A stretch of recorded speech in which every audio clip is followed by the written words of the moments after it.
वो कहते हैं कि देख सूरत तू अपना भेद, तू मुझ में अभेद थी, मुझसे अलग तो थी नहीं, इस समुद्र से बाहर तो गई नहीं थी, इसी में थी। बोलो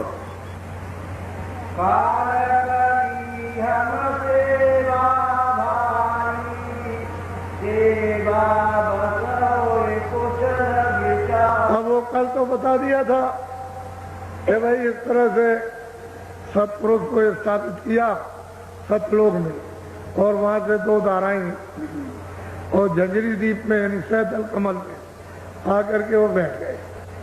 यहीं से त्रिलोकी की बैठ करके रचना की है। तो कहते हैं कि उन्होंने झंझरी द्वीप में सैदल कमल में इन्होंने सबने तपस्या की, अपनी अखंड कर रहे, ईश्वर भी कर रहे, ब्रह्म भी कर रहे, महाकाल, और जो 12 गुप्त जो सतपुरुष के पुत्र हैं वो सब के सब अखंड उसी सतपुरुष का सब ध्यान कर रहे हैं। तो कहने लगे कि भाई मैंने इन सबको बाहर निकाल दिया, अपने से अलग कर दिया।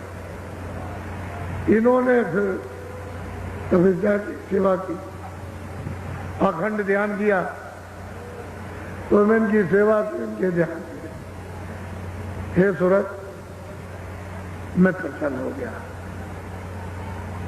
सेवा खुश हो गया। अब सेवा बस अगर खुश हो जाए कोई तो आप जमीन भी दे सकते हो, मकान भी दे सकते हो, धन भी दे सकते हो, राजपाट भी दे सकते हो, जो चाहो सो दे सकते हो। क्यों कि किसी ने सेवा की हो सकती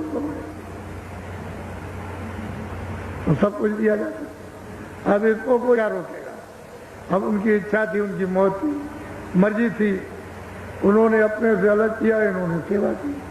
और थोड़े दिन नहीं, कितने अनगिनती सतयुग त्रेता द्वापर, कितने कल बीत गए, तब तक वो अखंड ये सब सतपुरुष की सेवा करते रहे।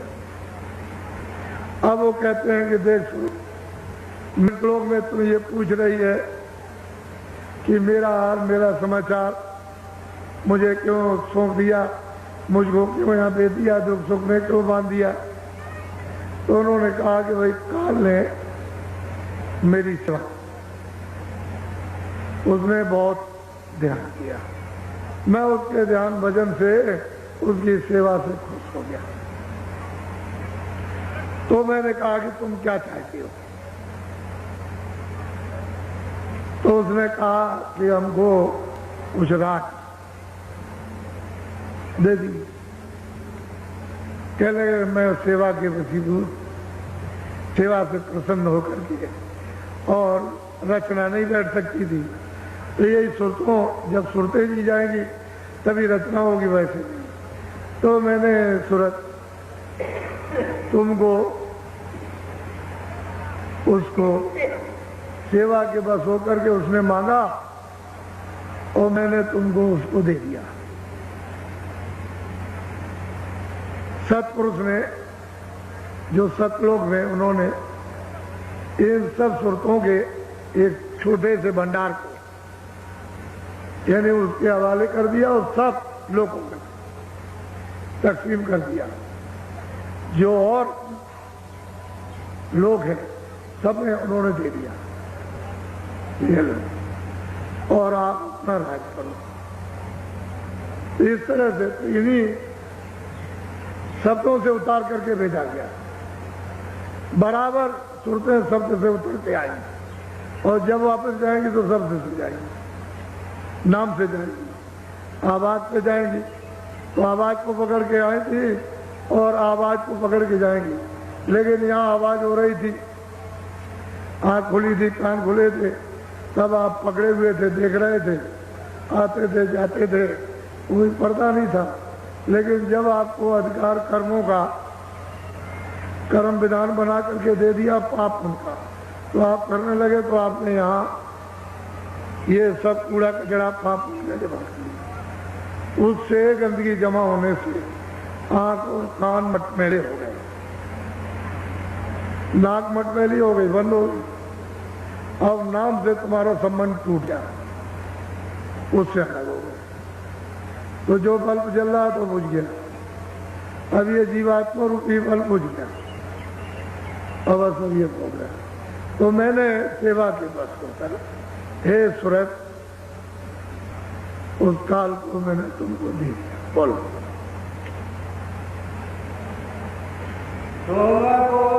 आप नीचे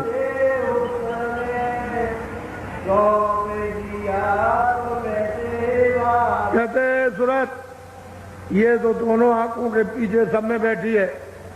कह लगे उसने हम सेवा की और मैंने सेवा के उसकी खुश होकर के और उसको तुमको दे दिया। सुबह बोलो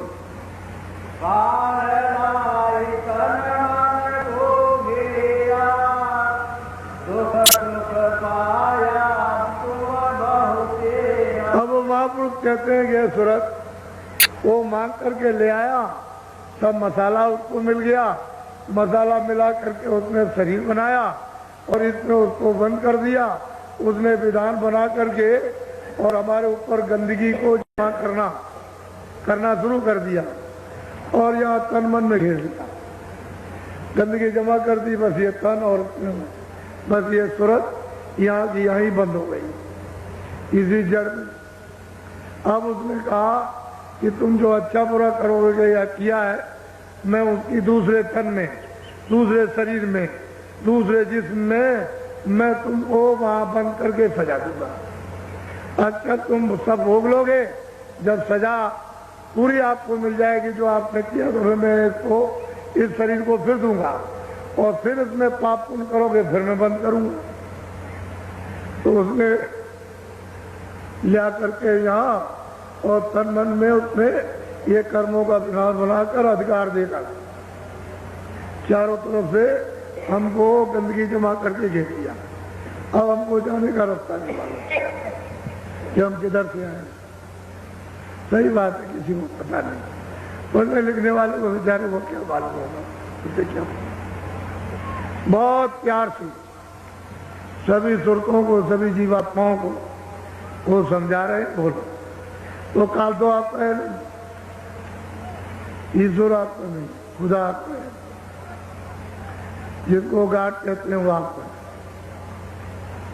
ये सूरत उसकी नहीं है। जो जब ले आया तो आपका देश नहीं, ये आपका देश नहीं है। वो मसाला ले आया, उसने मसाले को तरतीब से उसकी तय जमाई। जब वो त्रिकुटी स्थान पर ऊपर से बाजों को पकड़ करके ले आया, तो वहां ब्रह्म स्थान पर ले आके बैठा दिया भंडार को। तो वहां उसने बादलों की गड़गड़ गर्जन और मृदंग इसकी आवाज पर उतारा इन जीवात्माओं के भंडार को सब। तो वहां कितनी आवाजें हो रही हैं ये तो वहां पता चलता है। जब आवाज को नीचे ले लिया तो फिर इसका बोध ये हुआ कि शब्द इस पर रूप रस करें। ये इसका ये पता चला शब्द क्या है, रूप क्या है, रस क्या है और गंध क्या है, स्पर्श क्या है। एक कपड़ा तो शब्द इस पर रूप रस गंध का बना दिया। पहले तो इसका कोई कपड़ा नहीं था। पहले तो सूरत जब ऊपर आई ब्रह्म स्थान पर तो ये शब्द रूप थी। जब उसने ब्रह्म ने अपने शब्द पर इस सूरत को उतारा तो फिर ये उसको बोध हुआ कि ये शब्द है, ये स्पर्श है, रूप है, ये रस है, ये गंध है। एक कपड़ा एक कारण बहुत बारीक है कि पता भी न चल सके, कपड़ा फैल गया, ये सूरत के ऊपर में डाल दिया। फिर उसको सैतल कमल में लाकर निरंजन भगवान ने त्रिकुटी सैतल कमल स्थान पर जब अपने शब्द पर नीचे उतारा तो घंटा शब्द।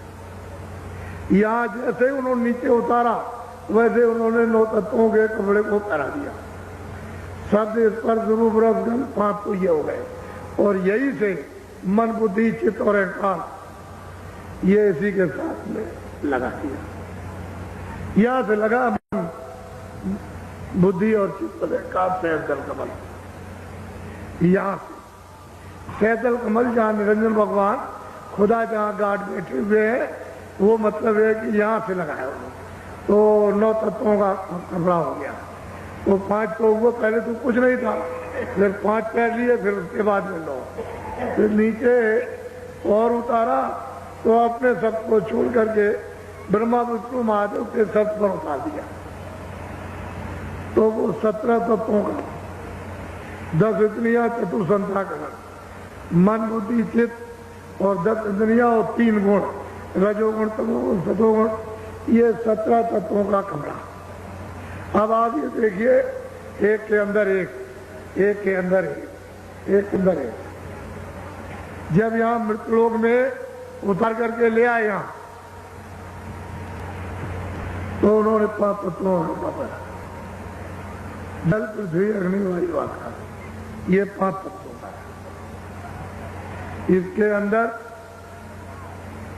17 तत्व, उसके अंदर 9 तत्व, फिर उसके अंदर 5 तत्व। जब ये ब्रह्म स्थान पर पहुंचकर जब इस शब्द को छोड़ देती है और ऊपर की जब उसको आवाज मिलती है, तो ये बादलों की गरज और मृदंग इसको छोड़ करके और पिंगली सारंगी जब उसको पकड़ती है, तो इससे बहुत प्रिय मधुर और मीठी, बहुत प्रिय, बहुत मधुर, बहुत मीठी और बहुत आकर्षक आवाज। तो जैसे ही उसने उसको पकड़ा तो इसको छोड़ दिया, तो खोल उतर गया। जब इस खोल को उतारोगे, घंटे संग की आवाज में ले हो जाओ, तो ये खोल उतर जाएगा जीते जी। ऊपर चलोगे तो फिर 17 तत्वों का खोल, जब स्वर्ग वैकुंठ पार करोगे तो 17 तत्वों का खोल उतर जाएगा। और सैतल कमल में जब दर्शन निरंजन भगवान का, 3 लोक के मालिक का जब करोगे और वहां से ऊपर की आवाज पकड़ोगे, तो वो 9 तत्वों का कड़ा उतर जाएगा, यही से उतरेगा। उसके उतारने का यही धाम है, ये मकान, ये जो किराए पर आपको मिला। तो जब उसको उधर से ऊपर भी उतार दिया, तो फिर ब्रह्म स्थान पर पहुंची, वहां सबसे स्पर्श रूप है रस्ते करने, उसका उस मंडल पर पूरा बोध होता है, पूरा का पूरा। जैसे ही उसने ऊपर की आवाज पकड़ी और उसमें जैसे ही लय हुई, तो फौरन उधर चली गई। जब उधर जाएगी तो गुणातीत हो जाएगी। ये जितने भी पाप उसको बांध नहीं सकते, वो पार हो गई, क्योंकि कपड़े को उतार दिया और सत्य रूप हो जाती। जो ये बैठी हुई शब्द रूप, उधर से आएगी, इन सब कपड़ों को पहनती आएगी, उन्हीं में होकर के आएगी, लेकिन अब कपड़ों का आवरण नहीं रहा, खाली इस खोल पर बैठी है। बीच में अब खोल रही है, खोल खत्म हो गई, लिंग शरीर भी खत्म हो गया और सूक्ष्म शरीर भी खत्म, और वो जो है मतलब कारण शरीर वो भी खत्म इसमें, और ये भी खत्म हो गया, क्योंकि इसमें बीच में तो कोई पर्दा नहीं, सामने यहां से वहां तक साफ, कुछ नहीं, कोई रोक नहीं।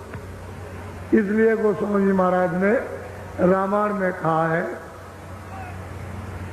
कि सतयुग जोगी सत्य क्या।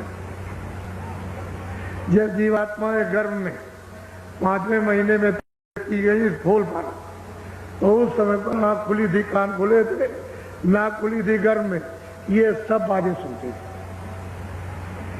यही अंदर माँ के गर्भ में बैठ करके सब देखती,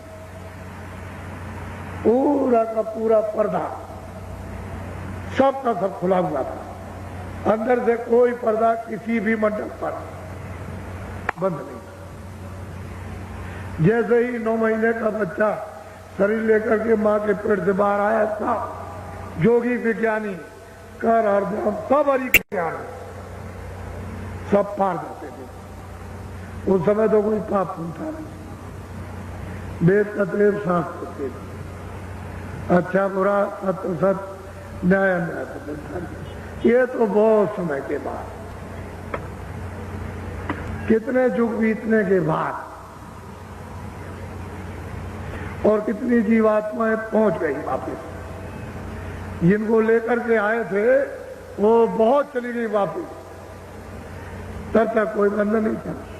फिर उन्होंने देखा कि सब निकल जाएंगे, और हमने तब इच्छा की मांग करके ले आए, तो ये सब चले जाएंगे।